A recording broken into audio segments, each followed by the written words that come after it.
Short division. These are the parts of a division. The dividend is the largest number being shared.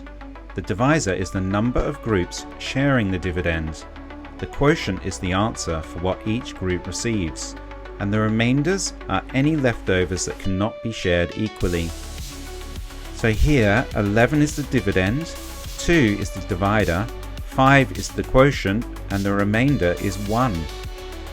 How to do short division: a 2 or 3 digit number divided by a 1 digit number. 1. Position the numbers in the right places. 2. Divide the tens digit of the dividend. How many times does 6 go into 1? Here we can see that 6 doesn't go into 1, so we go to the neighbour and see how many times 6 goes into 14. 6 goes into 14 twice, so we put a 2 at the top. And if we think of remainders, we have 2 remainders because the difference between 12 and 14 is 2. 3. Carry the remainders over to the units column.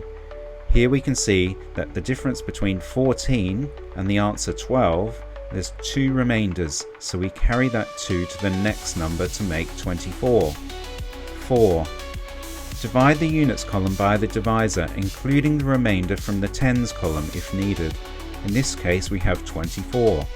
How many times does the divisor, 6, go into the units column of the dividend, 24?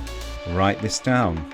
We know that 6 times 4 is 24, so we just write 4 at the very top. 5. Are there any remainders? Write the remainders down to show how many digits are left over once the whole number of the divisor has fit into the dividend as many equal times as possible. How to do short division with remainders. Sometimes you will follow the steps above and find an answer that might have a remainder at the end, a number that cannot be shared by the divisor.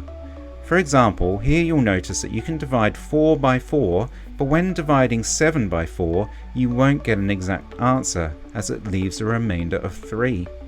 So how should you write your answer? As there is a remainder of 3, you write your answer as 11 remainder 3. The letter R stands for remainder.